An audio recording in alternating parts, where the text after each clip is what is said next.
Like Delaware State University, colleges all over the country are filled with young adults that grew up watching television.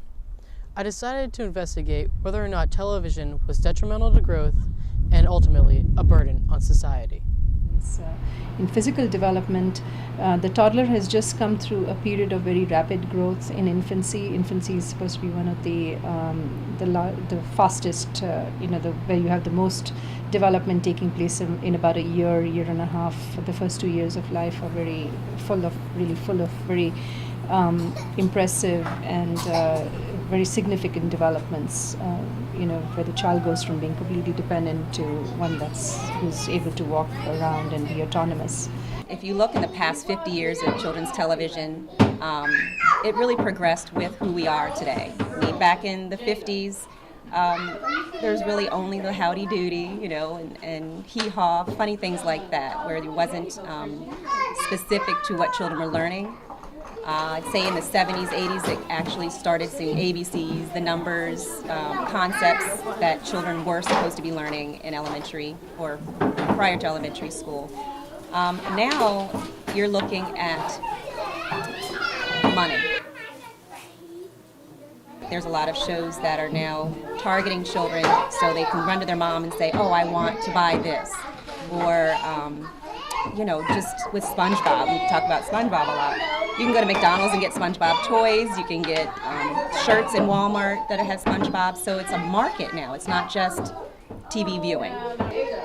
I don't think anything is negative a child sees on TV to purchase, other than the fatty foods, and unhealthy habits.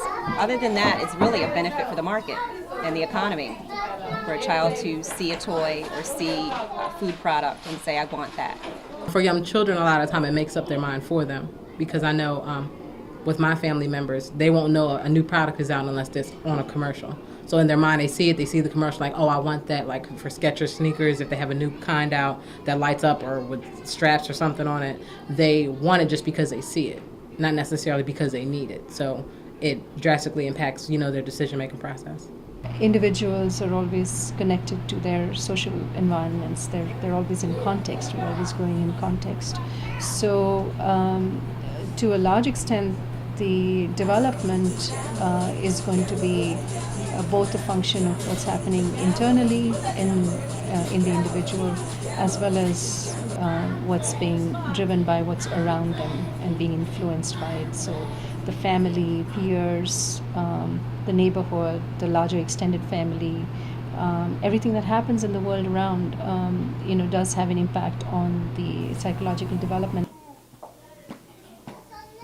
If the extent to which they can relate to the show and relate to the person, to the characters in that show, if they feel that there's similarity, because there is definitely a perception of similarity with the characters. If there's a perception of dissimilarity, then they may not identify as much with them. But if they feel that the character or characters in the show are very much like them and they could well be in that situation, then they're going to relate so much and identify so heavily with that character that they're going to be living vicariously in a way through the characters. So the potential for being influenced is increased by that much more. I believe after 5, children can be susceptible to violence, sex, drugs, alcohol, negative things that they may not have been introduced to before, but when you're 2, you don't understand the concept anyway. But 1, 5, 6, 7, you're very impressionable, and if you see people running around with guns and they're not policemen, sometimes you think that's okay. At one point, people used to think that everything that happened in the early years was deterministic of whatever happened later. So if you had a good, first few years, you were well on your way to having a good life. Otherwise, you were going to be in a bad place. But today, there's more work showing that early and later development is equally important. So it's not just important what happens to you early in life, but also what happens to you later in life as well. So there's hope. There's always hope. If a child is missing a parent or the engagement with an adult or other children, it's really important to have something stimulating them. We don't want to say TV is a babysitter, but sometimes it can be beneficial if the parents are not as engaging with the child. They don't have books in the home.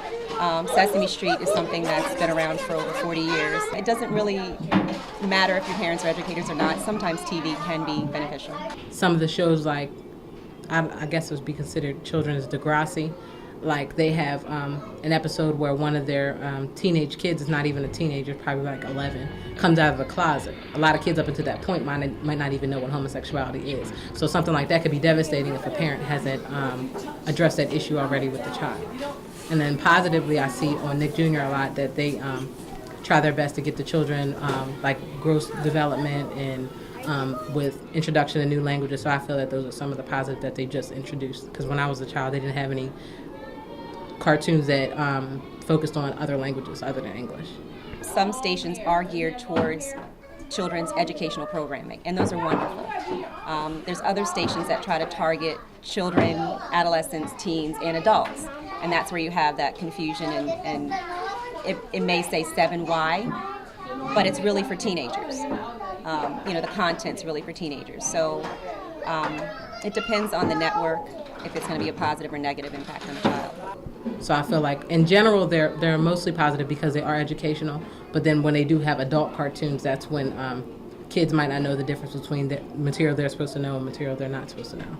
Co-viewing with parents should be a positive thing, no matter what the child's watching, what the adult's watching.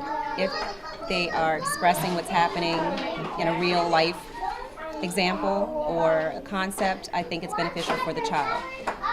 It can be an R-rated television show, but it could be something that the child's curious about, and why not learn from the parent in the TV versus their peers who may have a completely negative and wrong impression of something. They can explain what the children are watching, what the children are watching while they're watching it with them. It'll help them to understand the concepts of it better. Because if you're just, throwing a whole bunch of information at a child and nobody's explaining it, then the information that's given to them is left to be processed by them, who's only working on maybe the 8-year-old or 7-year-old knowledge that they have. It's almost as if some of it could be vicarious, because just by watching the Guardian, the child would begin to model after the Guardian. They would serve as a kind of role model, and they would also be a very direct influence.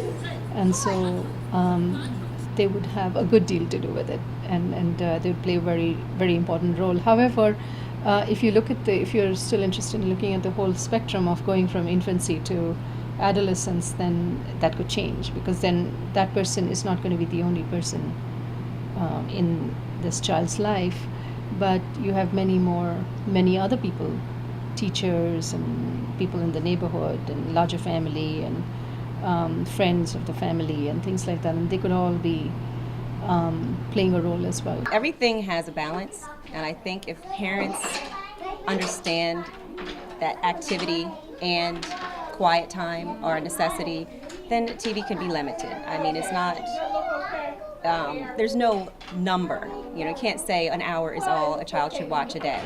It depends on the viewing, it depends on the family. In and of itself, just watching TV is not going to influence them so heavily one way or the other, because that's not the only influence in their life.